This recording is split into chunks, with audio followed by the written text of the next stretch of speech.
Salut à tous, je suis Manu, habituellement cuistot en chef de Tartine Ta Culture. Je voulais depuis quelques mois participer au jeu du conseil Netflixien et j'ai enfin trouvé de quoi vous parler.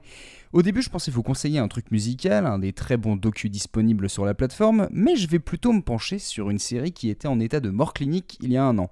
Designated Survivor. Derrière ce nom qui sent bon comme un film d'action avec Steven Seagal, se cache un concept plutôt original. Aux États-Unis, une personne du cabinet présidentiel est survivant désignée, c'est-à-dire qu'elle prend le pouvoir dans le cas où une catastrophe empêcherait le chef de l'État et son gouvernement de diriger.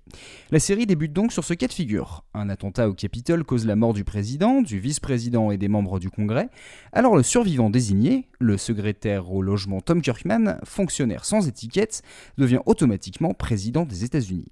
Il va donc devoir apprendre le boulot sur le tas, constituer son équipe et mener un programme, se faire respecter par la population et la classe politique, bref tous ceux qui le jugent illégitime, et surtout affronter les menaces très voire trop fréquentes qui pèsent sur un pays instable.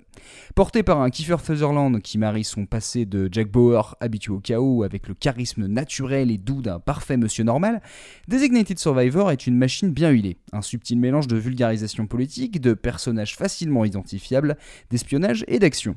On est à mi-chemin entre une série type à la Maison Blanche, ou The West Wing en anglais, et 24 heures chrono, à la fois fouillé, précis, mais aussi un peu caricatural.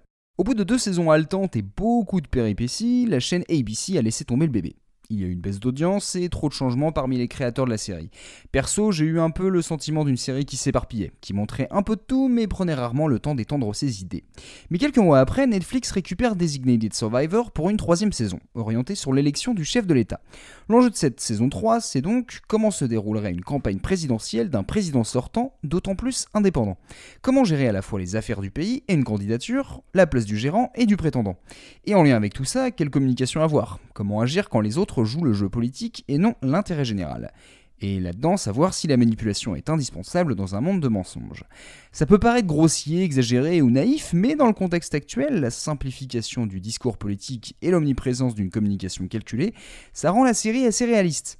Bien sûr, les péripéties sont grandioses et semblent quotidiennes, mais le fonctionnement de l'appareil d'État américain et les menaces qui l'entourent suivent des raisonnements logiques. On peut être gêné par des dialogues parfois robotiques, trop parfaits, sortis du cerveau de scénaristes pas peu fiers, mais les personnages ont une profondeur, une cohérence et des subtilités.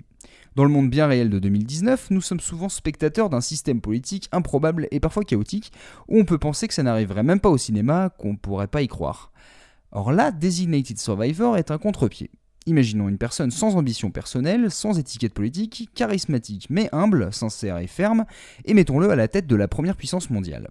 Comment réagirions-nous ? Serait-ce une exception, une astérisque ou le début d'une transition ? Plus que soulever ces questions, les créateurs ont tenté de simuler ce processus, avec une idée que j'ai trouvée plutôt géniale.